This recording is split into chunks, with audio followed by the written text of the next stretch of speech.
somebody was like, I really want to start D&D, but I've never been able to find a DM. And I was just like, hey, who here plays Dungeons and Dragons? Like everyone raised their hand. I was like, how many of you guys DM? And like 10 people had their hands raised, and like maybe 5 were like, kind of, like I'm an occasional DM. And I was like, go find a DM for yourself, right? So the people that come to the hike usually wind up being a very similar demographic. And usually they're able to find friends or people that they have a lot in common with.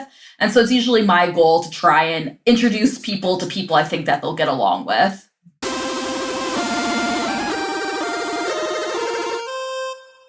Welcome to the podcast. I'm Alex, and I help shy, introverted nerds get over their fears and anxieties to find their player too. Today I bring you Sompi to talk about Hobbit Hike, where you can meet other nerds organically.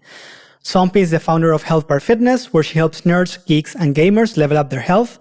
Beyond online coaching, she organizes Hobbit Hike in Las Vegas and runs a vibrant Discord community with book clubs, movie nights, and craft sessions.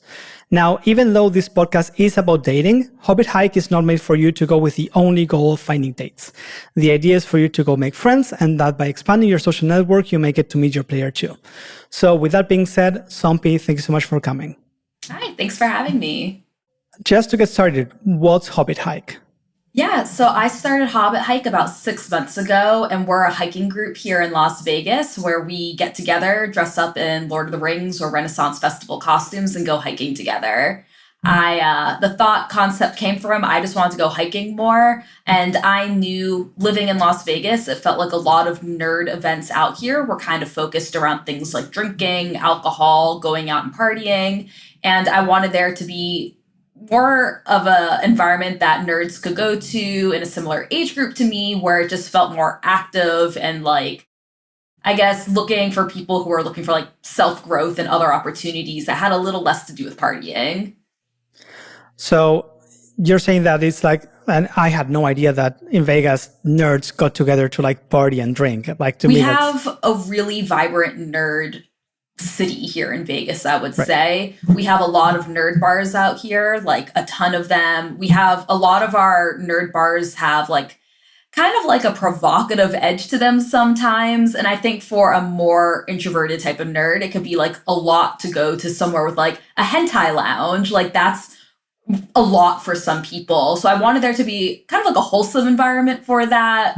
I don't really drink myself, and so I thought it would be really cool to find other nerds like that may want to hang out in daytime hours. So what kind of people joins Hobbit Hike? Well, it's been all over. So when I first started Hobbit Hike, our initial 10 people were like people I knew from the cosplay scene, right? I've been in the cosplay scene here in Vegas for like ages. So I was basically able to get a group of friends together. But eventually I was able to start running ads, and I ran the ads for everyone. But we have people who are now asking if they could bring their families. We have people as old as people in like their late 50s who are starting to come to things. Our initial group was basically kind of people my age, between like 25 to 45, who are, into Lord of the Rings and stuff like that. But we have definitely grown and expanded since then. So it's a pretty sizable range of people. And at this point, we've gone from like 10 people coming to hikes to we have about 70 people signed up for our next hike. That's huge. It's grown really fast. I mean, like for an event for introverts, that's really big. Yeah, and it's grown to the point where it's like harder for me to tell introverts to come, because I'm like, I never expected it to get this big. I was kind of like, let's find something, we could go out into the wilderness. No one has to talk to each other. Like we're hiking, we have an activity to do, but it's definitely grown past that point now.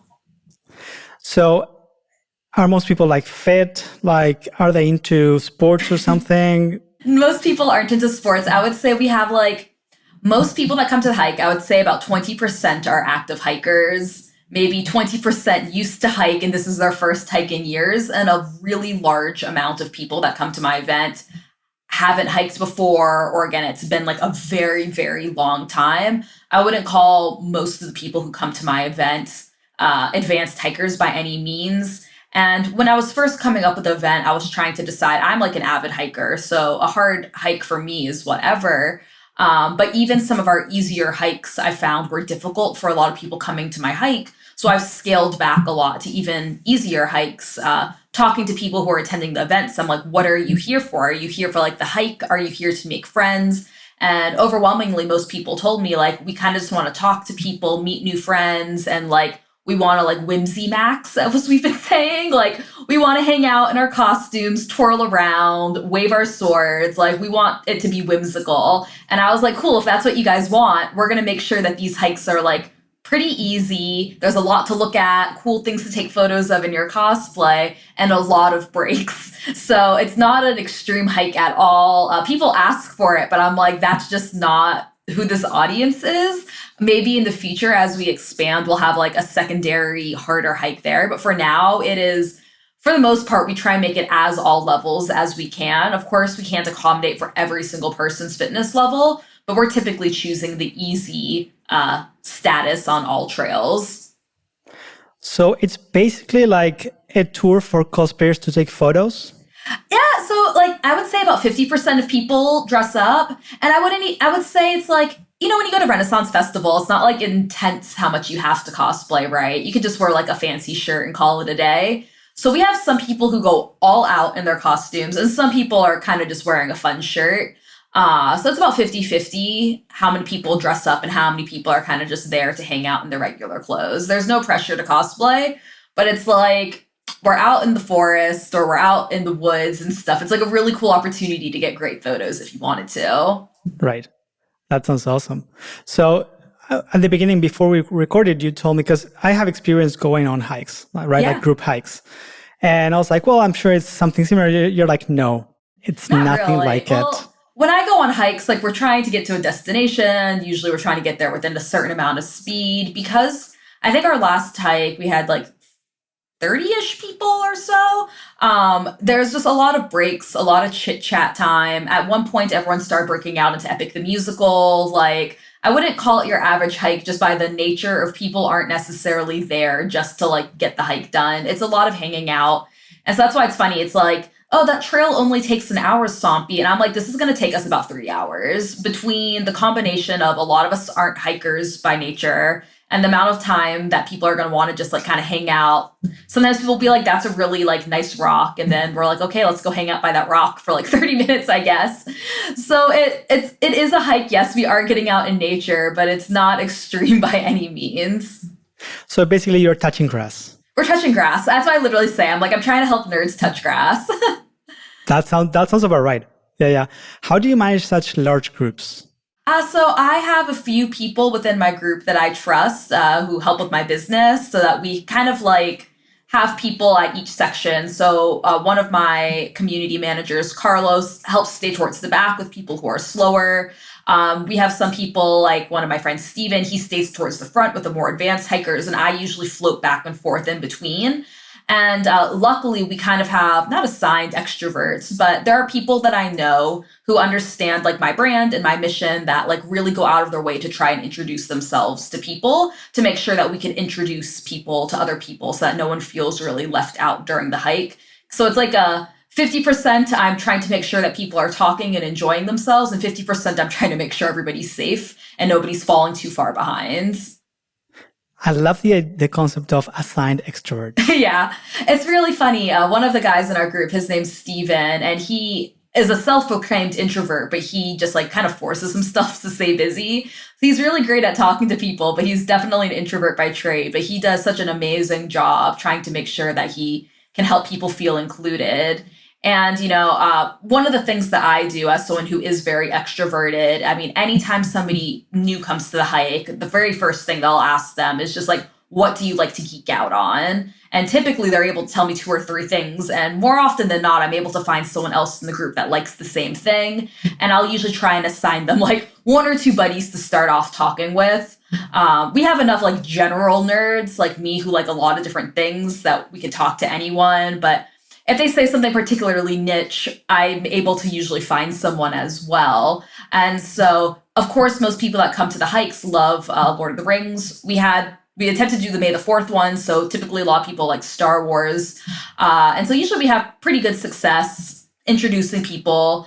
I remember it was last hike, somebody was like, I really want to start D&D, but I've never been able to find a DM. And I was just like, I have a feeling you'll be able to find a DM. And she's like, what do you mean? I'm like, hey, who here plays Dungeons and Dragons? Like, everyone raised their hand. I was like, how many of you guys DM? And like 10 people had their hands raised, and like maybe 5 were like, kind of. Like, I'm an occasional DM. And I was like, go find a DM for yourself, right? So the people that come to the hike usually wind up being a very similar demographic. And usually they're able to find friends or people that they have a lot in common with.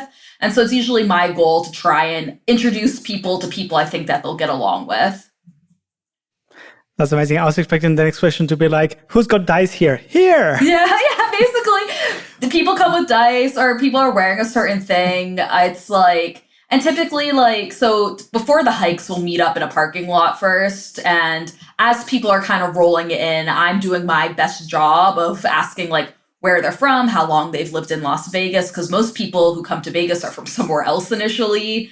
And I'm just like keeping that Rolodex of all the things I know about them so I can try and help them make a quick friend. That way, kind of like we were talking about before the call, that way we're not spending 2 to 3 hours in awkwardness, right? So do my best to try and situate people together. And typically people who've been in the hike longer are very willing to help make people feel comfortable as well. Yeah, and that's a good thing that you just brought it up, because once you go on a hike, unless you know the trail, you're stuck with the people that you are. And that has its pros and its cons, right? I mean, maybe it has more cons than pros, actually. Now that I think about it. It's hard. Yeah. And it's like, if I'm not comfortable, if I feel awkward, like I've experienced many times where one partner brings their partner to a hike, and like the one who's being brought, it's not the vibe. Like I've seen some shoes that you're like, you really should not have worn that. Oh yeah, when someone's unprepared. Yeah. So, and they're like, I hate this. This is awful. Like, why did you bring me to this? And you're stuck, right? Yeah. And if you don't know anybody and you feel a bit uncomfortable, you're like, oh, I'm stuck here. But it sounds like in your case, like since it's such a big group and you pretty much know most people, you can sort of pinpoint who to put together.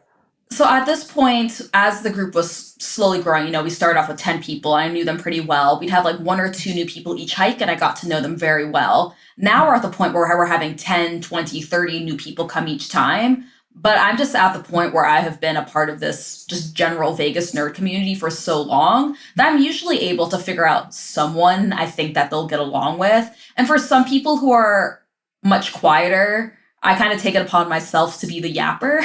So like, and that's okay. And like, if I can suss out that someone is just not going to be comfortable talking a lot, I'll usually see if I can stick near them to make sure and do some checks to see how they're feeling.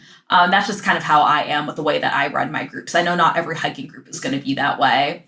And as far as like if someone wears the wrong shoes or this and that, that's why I kind of go out of my way to pick easier hikes. So that's not too big of a problem. We have done harder hikes before, and it was a disaster at times because people wore the wrong shoes. I sent out a very long email when you confirm and a very long email the day before with all the stuff I want you to bring. Of course, most people still don't bring that. But that's why we're picking easier hikes now as it's gotten bigger. And if we decide to start doing more advanced hikes in the future, it's like we're just going to have to be more strict. But honestly, like more advanced hikes and costumes might not be safe anyways. So I think with the nature of wearing the costume, like somebody came with like a full-on like axe the other time, like, and it was functional. So I was like, that would be very dangerous if this was a more difficult hike. So that sounds awesome. You mentioned like someone who may not want to be so chatty. Like one thing that I like about hikes, if you're an introvert, is you don't have to. You don't have to. You can just look at this. Yeah, you can just like focus on walking and look at the scenery and just enjoy the nature. Mm-hmm. It's really nice. And that's why I usually always try and check out someone's vibes, right? If it doesn't look like they want to engage, then I'll give them some space and just keep checking in on them periodically to make sure they're doing okay. And that's why now that the group has grown enough, I'm able to take other people who are my community managers to be like, hey, can you just check on them? Like, that's your buddy. Just like check on them periodically to make sure that they're having a good time. And that's how I like to try and manage my hikes personally, is just make sure that anyone who's new feels welcomed. Yeah. Yeah. And I have seen, I mean, in my experience, when you go hiking, like you were saying, like you have one person in the front, one in the middle, one in the back, depending on the size, you might have more people in the middle. I have never seen anyone being like, okay, you're in charge of making sure that those people are having a good time, which I think is a big difference with most groups that I've heard of. Yeah, I think especially when the goal of a hike for most big groups, of course, is like the hike itself and like being active and this and that. Really, like my mission with these hikes is for people to make friends and is to build community more than anything. And that is why like making sure that people are having a good time is such a part of it. And that's why, again, like people come in at different exercise levels. So that's why we're taking lots of breaks. We're taking lots of rest for people to talk, to chat. I do my best to have kind of icebreaker type questions whenever I can tell that things are really quiet. We usually meet in a parking lot and then drive over to the trail, because if we had 70 cars show up, that would be a nightmare, right? So we can manage 8 cars getting a parking spot, probably not 70. And typically on those car rides, I'll try and make sure that the vibes of each car, that people might get along. And I think having the drive over to the trail as well kind of helps people get to know each other in a smaller environment before getting thrown into like this giant section, right? Another thing that I've tried to make, last hike we had someone who was like, I hope somebody speaks Spanish here, because my English isn't very good. So like the first thing I did was make sure to help him find all of our Spanish speakers. And so we wound up having a bunch of people who did speak Spanish. So there was like 4 or 5 of them who were able to hang out towards the back of the trail and just hang out in Spanish the entire time. So definitely try and see what people are looking for and who we can introduce into the group. Because again, once you have more than 20 people, like that is so much potential to like make great connections. Yeah. Yeah. And I mean, in this case, it makes sense if it's like a language barrier, but usually you don't want to be stuck with one group, right? Especially like in a hike, because like we're saying, like you're basically stuck with the group until the hike ends. And so one thing that I mentioned that I wanted to chat about is, how do you tell if someone wants to interact with you? Right? Because things can get awkward. And I have experienced people who are like both romantically and non-romantically, right? Like someone who's like, oh, I'm super excited about meeting this person, talking to this person, and they stick with them throughout the whole trail, then maybe the person is not that interested, right? I know that some of my audience, they don't want to be creeps. They don't want to offend or bother anyone. So how can they tell if someone like wants to interact, right? And when to sort of give space? I think it's definitely a body language thing. If someone's closed off, if someone is turning around away from you, not really acknowledging you. Luckily, I feel like we have not had that type of energy at our hikes. But those are typically the things that I look out for. If you're getting really short answers from someone, they might not want to engage and talk with you. I think when going to something new like this, where you don't know people, one of your safest bets is to try and talk to whoever is organizing the event, or anyone who's on like community organizing it, because they might put you in the direction of people who may be more chatty, or someone who may help you kind of break that barrier. Because some people do get really shy as well and may not be comfortable talking to people outside their immediate circle. So if you're noticing they're really closed off like that, it's okay to go try and find the community organizer to be like, hey, do you know anyone here who might, like I said, that one person who was like, do you know anyone here who speaks Spanish? Right. And I was able to direct them that way. Yeah, something that I use and that I think works great is just like chatting with someone for a while, then maybe going my own way. And by going my own, I mean like talking to other people and then seeing like, do they come back to me? Yeah. Do they come and talk to me again? Right. And if they don't, then I might try again and just start a conversation. If they don't, if they're just, it often happens, at least in my experience, that 2 people just click. Yeah, lots of times. And they spend the whole hike just the 2 of them or 3 of them just chatting. And sometimes you can't really join because they have their own thing going on, and sure, that's fine. I can imagine having so many people supporting you. This would be easy, but like how do you manage those types of situations? If someone is like, I'm uncomfortable, what do I do? I'm talking about consent, about like harassment. So if anyone's feeling uncomfortable, I would definitely talk to the party that's making them uncomfortable. And, if somebody comes to me uncomfortable, I would want to know like what it is that person needs to feel safe, right? Whether that is the person leave this hike, whether it's just that person stays at the back of the group, because it's going to be different depending on the levels. And luckily, I'm like a 5'2" girl. There's not that much I can do. But like I said, my community manager, he is 6'3", covered in tattoos, right? I'll probably have Carlos talk to any guys who is making a woman feel uncomfortable. And if it's for whatever reason a woman, I would probably talk to her, right? But there is that protocol in place if someone's feeling uncomfortable. I'm not going to necessarily just kick them off the trail, right? If that's not what the person who's feeling uncomfortable wants, I need to see what they need to feel safe. And in a lot of cases, it's just like, I need some distance is what I would imagine. Well, it's also hard to kick someone off a trail if they don't know the trail. There's always the option of someone like Carlos taking them one-on-one back, right? I would trust, because there have been times where people have just like not been able to finish a hike. And so I've usually had him helping them get back on their way. I wouldn't want to abandon someone in the wilderness. That's what I'm saying. Yeah. We would probably have, this would be the protocol, would be to have one of our male members that we trust. So probably, like I said, Steven and Carlos, probably escort them and make sure that they get back safely, and probably have like a debrief chat about what happens and kind of see like where things went wrong. That way they can also have someone to talk it over with and see whether it was, where they were coming from in that, and make it something constructive, hopefully, for the future.